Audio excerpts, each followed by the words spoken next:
Gianni, I am so thrilled that you are here on Kristi K's After Hours. Thanks for joining me tonight. It's my pleasure, believe me. So listen, you grew up in Manhattan, Little Italy, New York City. You had a famed mobster, Frank Costello, who was kind of like your second father. Tell us a little bit more about that and how that played out as a kid.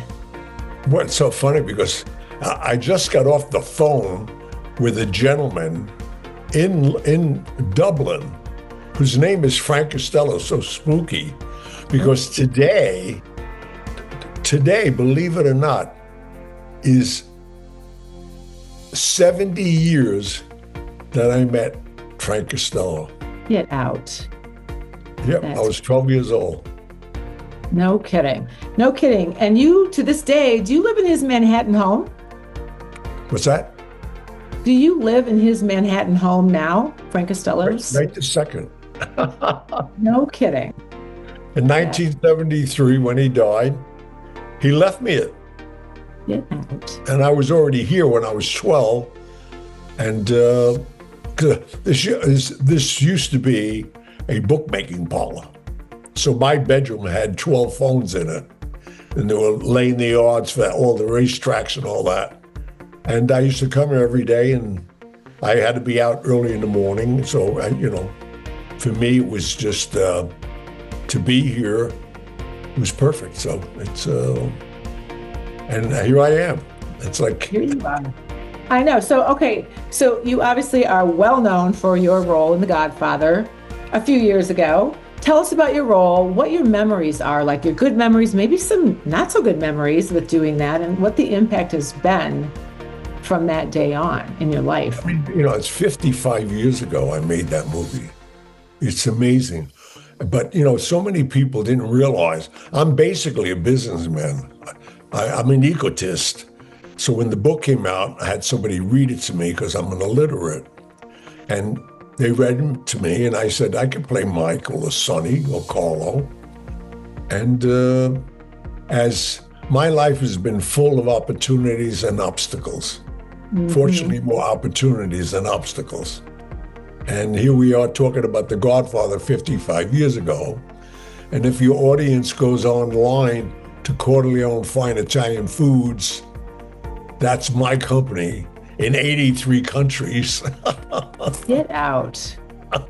That's impressive. That is so impressive. I mean, the impact you've had on that, but also just on pop culture, on this world, in terms of sort of the insight, not only into the mob, but some of the things that you've done in your life have just been really remarkable. So tell us a little bit more about the mafia today. And is the mafia alive and well today? Well, when I left them in Sicily a couple of weeks ago, they were there. Okay, so yes, and we talk about that. Like, okay, so you definitely have your connections still there. And it's my family. First of all, I am not in the mafia. I never could be. I have liquor licenses all over the world. I had gaming casinos, and every time I went up for a license, they said, "Are you associated?" And I laugh at them. So guilt by association? Well, not even that, because my uncles have run La Cosa Nostra in Palermo for 400 years. Has nothing to do with me. For sure. Okay, well, you have so many untold stories, though, that tie to the mafia in some way, shape, or form. So you need to tell us about this new book that you've written, and maybe give us a couple of nuggets from the book that are some of the untold stories that you've had in your life and some of the things that you've experienced. Well, I would have to say my relationship with my family has helped me greatly because I've had, we could say here for days, when I had the run-in with Pablo Escobar's guy in my club in Vegas. I had a 10,000 square foot casino in Vegas called Gianni Russo State Street. And this guy came in fact, Steve Sharippa from The Sopranos and Blue Bloods was my doorman. He was going to University of Nevada at the time. And I used to hire all these big guys, put them in tuxedos. And this one incident, this guy came in, and he was a guest of Caesar's Palace, which I had a lot of those people. And he opened his check with a bottle of Cristal, 2 ounces of beluga caviar, and he was on his way. In the next 10 minutes, he breaks the Cristal bottle and stabs his date with it in the face.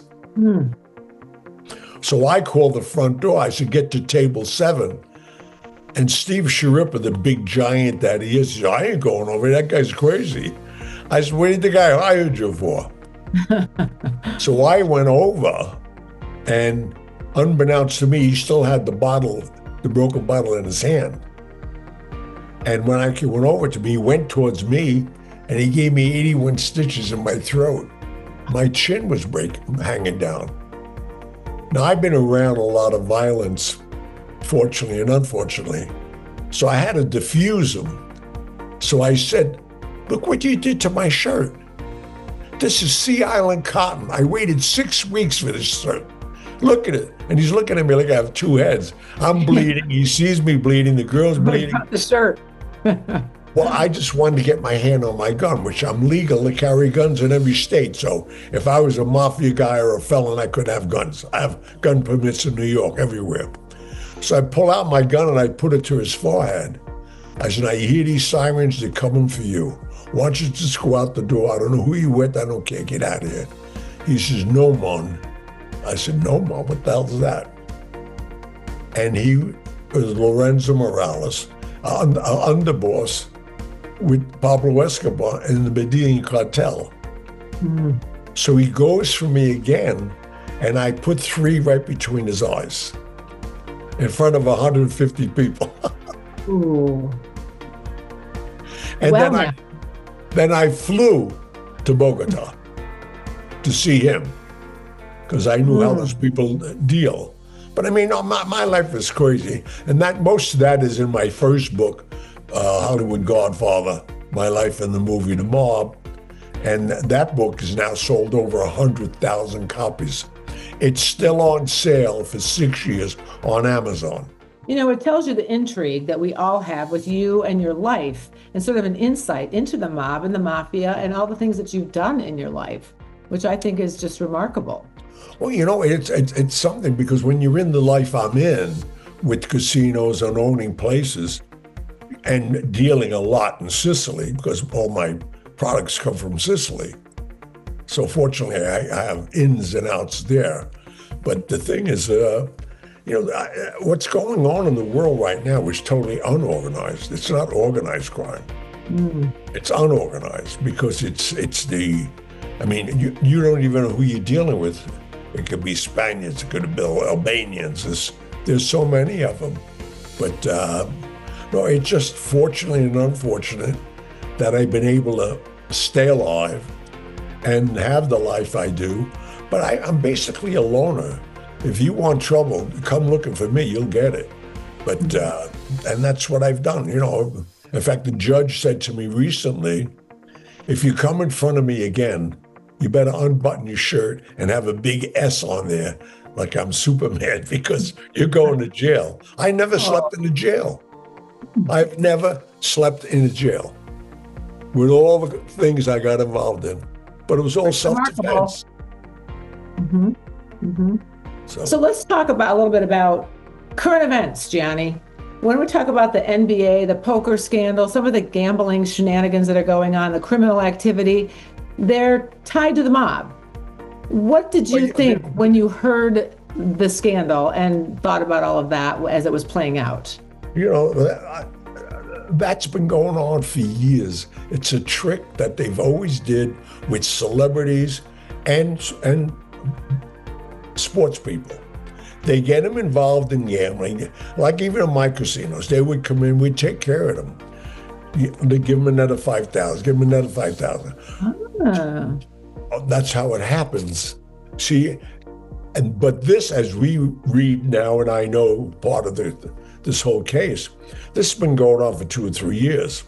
See, most of the time when you're dealing with sports players, you really don't want them to throw a game, or if that people know what that means, but It's always the edges where they could still win the game, but if the points are 3 to 4 points, they'll say, shave a point. Everybody wins. You still win the game, but I'm not getting killed in the book. So I'm the only person that knows how upside down I am. But that's how they get them. They get them in a situation, the glamour, the women, the free, everything. And then they're stuck. And they owe 10,000, 15,000.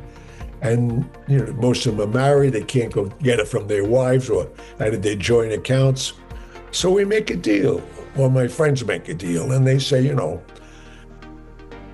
Friday's game, you got 5 points. Make it be 4 points. So everybody wins, but the bookmaker makes all the money. Interesting. But unbeknownst to somebody must have flipped. And I love the FBI, I love the CIA, but they're not as smart as they say. Today, once the RICO Act got into play, and the RICO Act's been around for a long time, but J. Edgar Hoover never used it because J. Edgar Hoover was a degenerate gambler, and he happened to be a degenerate gambler with Frank Costello, the guy who raised me. So that's why he always denounced that there was a mob. When Bobby Kennedy came in, that's when all this came about, because he was the righteous son, and basically he screwed that whole situation up. But this is not a new thing about sports people getting involved, and we've heard it before so many times. But this is very. So you weren't surprised. You weren't surprised. And let me ask you this: what would it take to get you to go play a game of poker right now with Chauncey Billups? I'm sorry? What would it take to get you to go play a game of poker right now with Chauncey Billups? Oh, not me. Crazy. I don't play poker. I don't gamble. You don't gamble. I love that.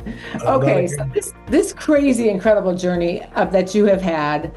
When we talk about the mob, we talk about current day scandals. What do you think came first? Greed, control, or power? I think it all came at the same time. Interesting. Is that kind of the underpinning? You can't have one without the other. Yeah. So. Fair enough. But as I mentioned earlier, organized crime was very organized once. It's not anymore. Even these young kids, they have no respect for elders. Right. They don't want. When you went to jail years ago for your family that you were involved with, your crime family, they sent an envelope to your wife every week. You got his money every week. These kids are abusing it all. That's why everybody's ratting out. You've never seen everybody, because now with the RICO Act, they put you in a witness protection program. I mean, look, the greatest, the one person that I really did know was Sammy Garano, Sammy the Bull. Here's a guy kills 23 people. Now he's got a podcast. That's crazy. Go figure. It makes no sense. And then you got people running around that they say they're with the mob, and their fathers are this and that, and they're on television, and they're not even their fathers. I mean, I don't want to mention names, but it's a bunch of, the world has always been enamored with the mob, always. Even and your books make a difference, and that really helps too, because you get us more enamored with it. You bring us in, you reel us in, and what you know, and these secrets that you've had. It's fascinating for those of us who are not inside that world.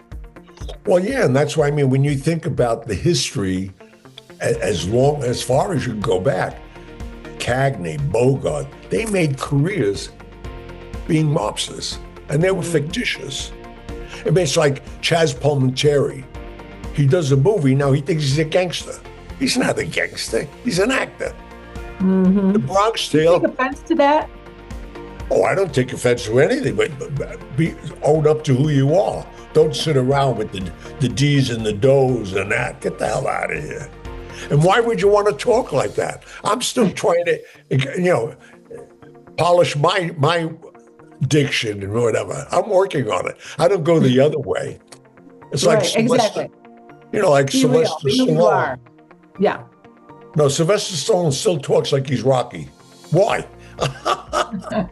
It was a Movie's role. over. Yeah. Get out of character. What do you mean? I got to tell you a funny story. I saw him in Beverly Hills once, and he's not the brightest guy in the world. And I saw him on the street, and I said, "How come you married my wife?" He said, "What do you mean?" I said, "You married my wife." "Oh, I didn't. What, are you crazy? I did not." I said, "Adrian, you know Adrian?" She said, "What about Adrian?" I said, "I married her first." That's the density of this man. Yeah. Absolutely. That's funny. Yes. Now, here's another question I have for you too. The mobster, Thomas Bilotti, he was the boss of the Gambino family. Is that correct? He was in your wedding? Do I have that right? What's that? Thomas Bilotti. What about Tommy? He was a good close friend of mine. Tommy, was he in your wedding? He was in my wedding by two of them. Two different. I got married 10 part of the times. Gambino family? Of course. Yes. So tell us more about the relationship you and Tommy had. Wait a minute. I'll give you a little history. Yeah. When I got polio in 1949, I was put in Bellevue. Now, there was a little girl on my floor, a nurse. She was a candy striper, learning how to become a nurse. Her name was Dolores Barone. Her mother was a Gambino. When my birthday was coming, December 12th, I was already there from August 9th. Nobody came. I was quarantined. And I said, "Dolores, there's nobody going to come." She said, "Johnny, you're highly contagious. Nobody can come." The night before my birthday, she brought me a transistor radio. A little transistor, it just came out. And she said, "My uncle gave it to you, Uncle Carlo." Now, when we were raised in Mulberry Street, anybody over 21 was your aunt and uncle. I thought I had the biggest family in the world. It was just respect. Unbeknownst to me, because I was a young kid, my uncles in Palermo, Giuseppe Gianni Russo, I mean, you look up the history of La Cosa Nostra, it's 400 years of Russos. And they're still there. My older uncle right now, he's 97, he's the boss of bosses, the capo regime.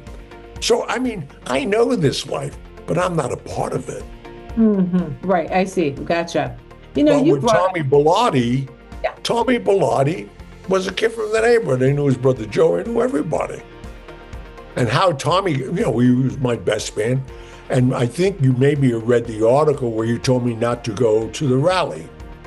Yeah. The second rally. And Joe Colombo was the guy who got me the part in The Godfather. No kidding.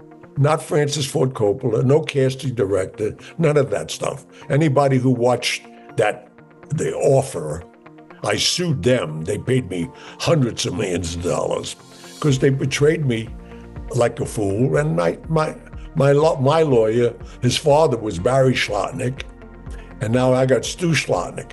But why I'm bringing this up, he called me and told me I can't go to the rally.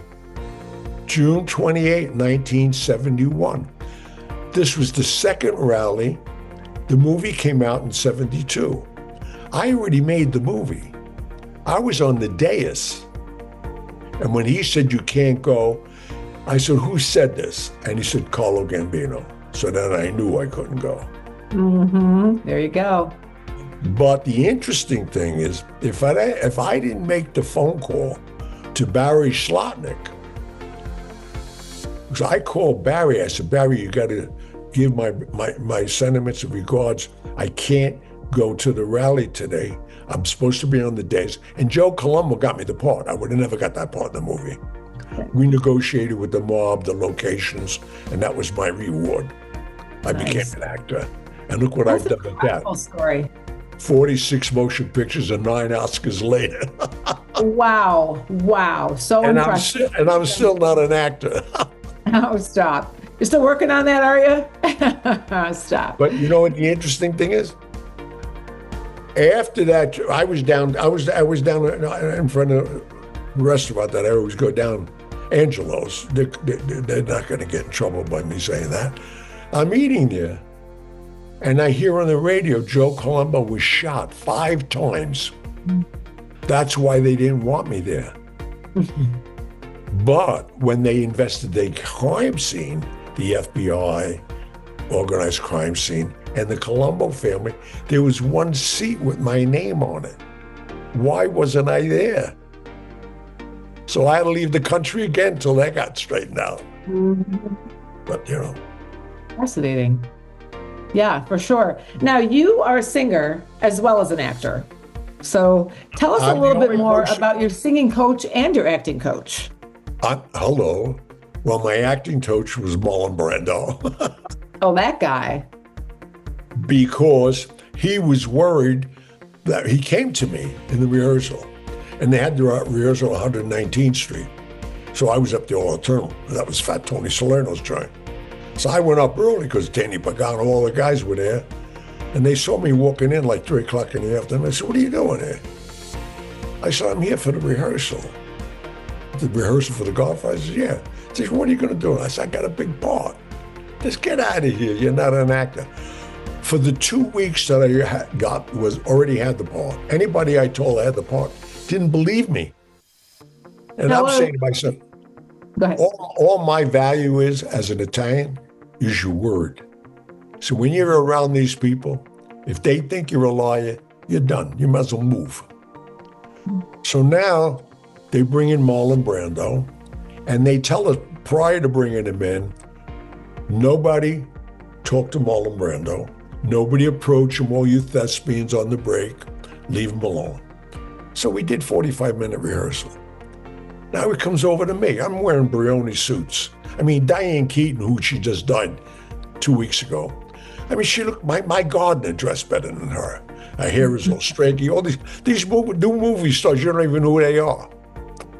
The interesting thing, I'm wearing Brioni suits. I got a 10-carat pinky ring on my finger. I could have bought and sold the whole thing. The bottom line is, he says, "You're a big TV actor." I said, "No." He said, "You got a big movie coming out." I said, "No." He said, "Who would you study with?" I said, "What are you talking about? This is Marlon Brando." With this, he calls Coppola over. He's Coppola. He's playing my son-in-law. And I never broke down the script. I was just there for my ego. I don't care if the movie went out or not. I was making so much money at the age of 25. It was ridiculous. So he says, "You got to rethink this." And I'm saying, "Whoa, wait a minute. This guy's trying to fire me." So I don't know protocol on the set. I said, "Francis, go over there a minute." And he left. With that, the whole room got quiet. They said, "How'd this guy just dismiss the director?" Now I put my arm on Brando and I walk him down the hallway because I knew there's no Ziganet game during the day there. It's too early. And I go nose to him.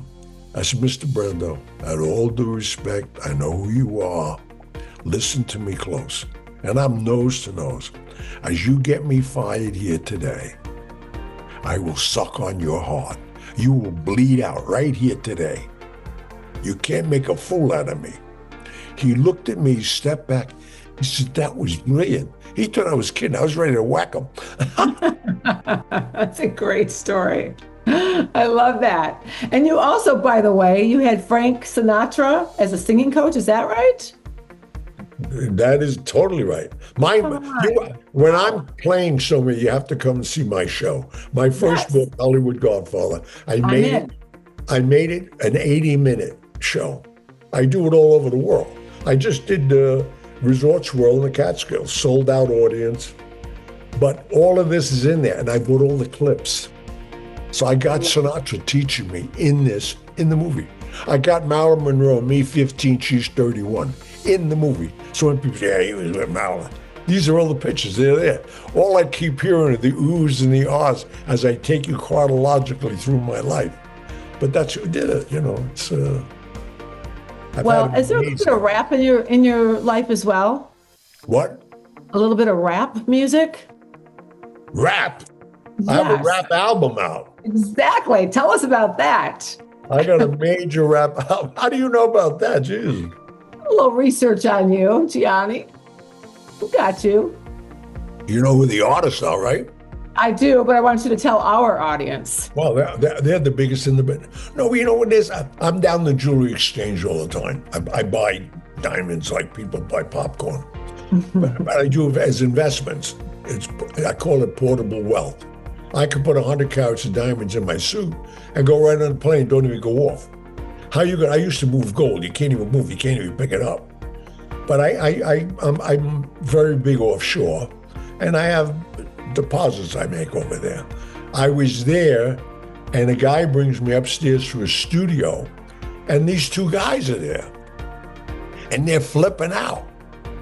They read my book and wrapped it.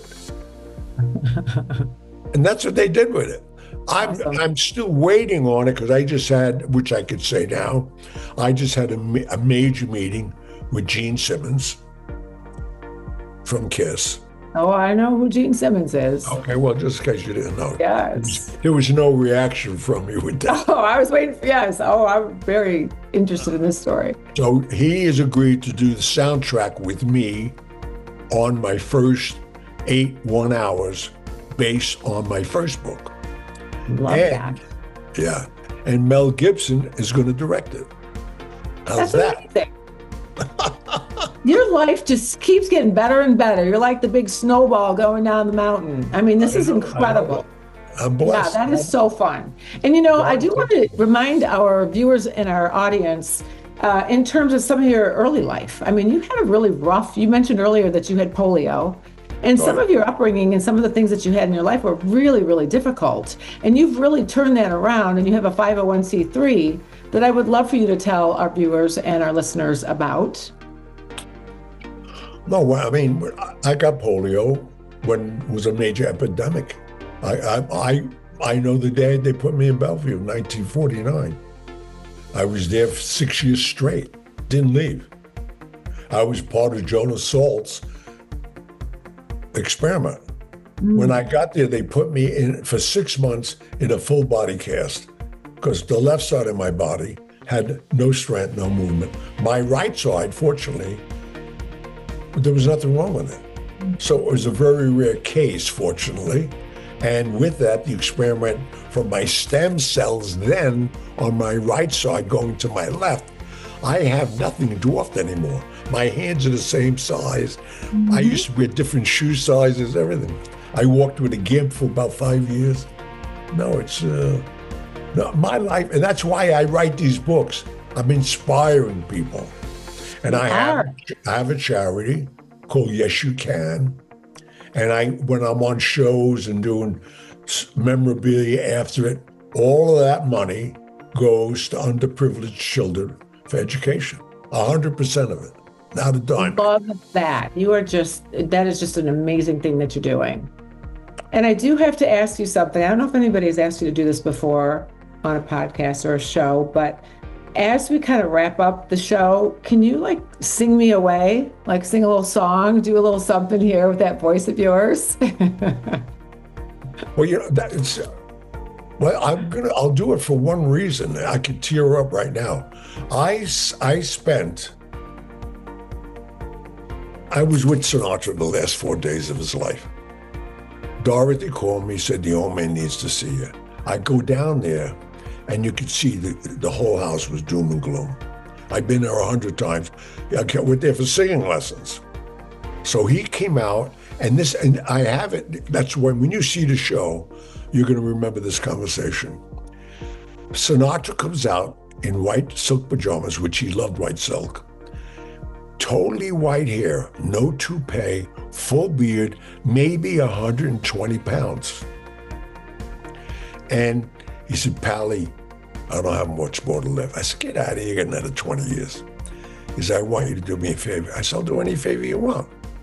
He said, when I die, I want you to sing a song for me. I said, what are you talking about? He said, when I die, you have to dedicate this song to Ava and myself, because he loved Ava Gardner. We traveled the world. Why wouldn't I? I went to Spain, him chasing her. We were in Monaco every year with her. And he's asking me to do this. This is how I closed the show. They got the pictures of him. This is 4 days before he died.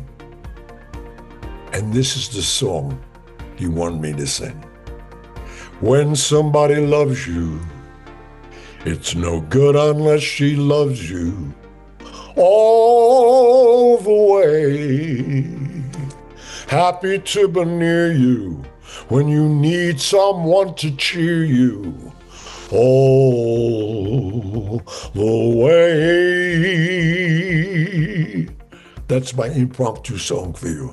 I love, you don't even know. Goosebumps, tears, all the things. Thank you so much for doing that. And for the inspiration that you have made on all of us. I just want to say thank you for everything, for this life of yours that's incredible. Thank you. My pleasure. Anytime you want, I'll be here. All right, we might make you a regular then. That would be a lot of fun. There you go. Hey, I love doing what do I have to do? I'm 83 years old. I'm wandering the streets. Well, tell our listeners and our viewers how they can find you as well. Remind us how they can get your fabulous book as well. Well, the good news, my podcast is up for 6 years.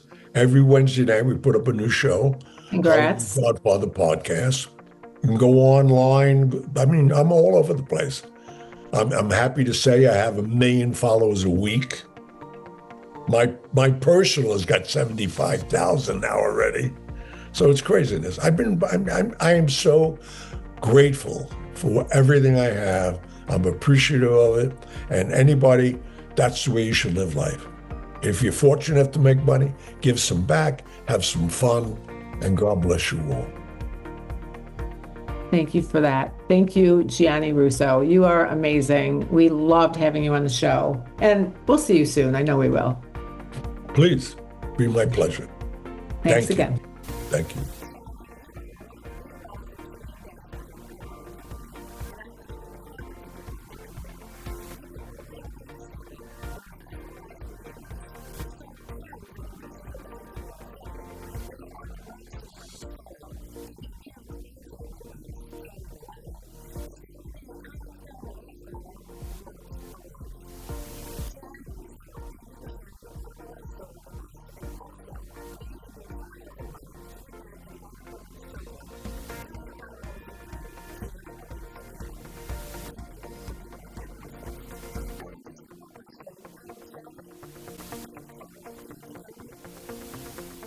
Thank you to our underwriter, KeyBank.